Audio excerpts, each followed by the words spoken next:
શરીર અને મનનું સંતુલન રાખવામાં જો કોઈ મહત્વનો ભાગ ભજવતું હોય તો એ છે યોગ.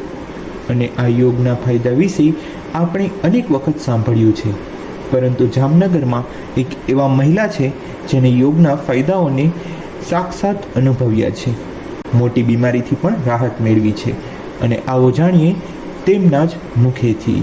હું પ્રીતિ શુક્લ, જામનગર જિલ્લા યોગ કોઓર્ડિનેટર, હાલમાં સૌરાષ્ટ્ર ઝોનની જવાબદારી નિભાવું છું. ગુજરાત સ્ટેટ યોગ બોર્ડ સાથે જોડાયેલી છું છેલ્લા 10 વર્ષથી.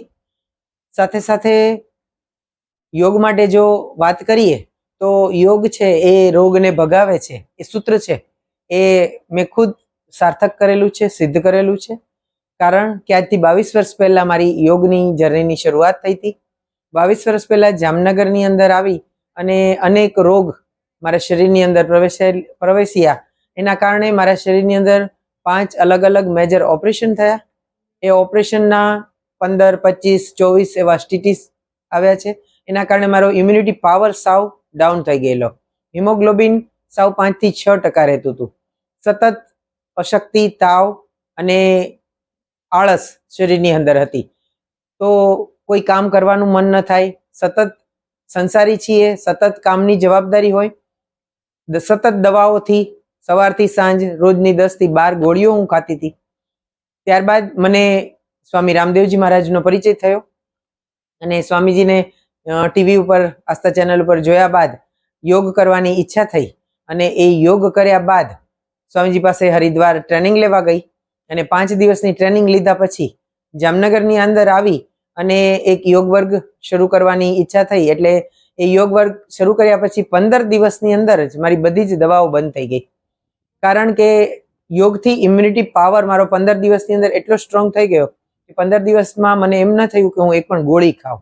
તો એ 10 થી 12 ગોળીઓને મેં ડસ્ટબિનમાં ફેંકી દીધી અને સતત સવારથી સાંજ યોગ, યોગ અને યોગ, અનુલોમ વિલોમ અને કપાલભાતીએ મારા શરીરની અંદર આખું ઇમ્યુનિટી પાવર એટલો સ્ટ્રોંગ કરી દીધો. હિમોગ્લોબિન જે મારું 5 થી 6% રહેતું હતું એ અત્યારે હાલમાં મારી ઉંમર 57 યર્સ છે તો મારું 15 થી 16% હિમોગ્લોબિન રહે છે. એ ફક્ત યોગના કારણે.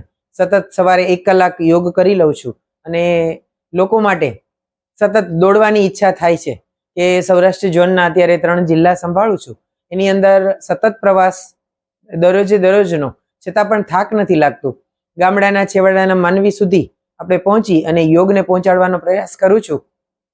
એના માટે જો યોગ જ જવાબદાર છે. પ્રીતિબેનના જણાવ્યા અનુસાર યોગને જીવનમાં સ્થાન આપવાની સાથે જ તેમને મોટા દર્દોની દરરોજની 10 ગોળી પીવાનું પણ બંધ થયું છે.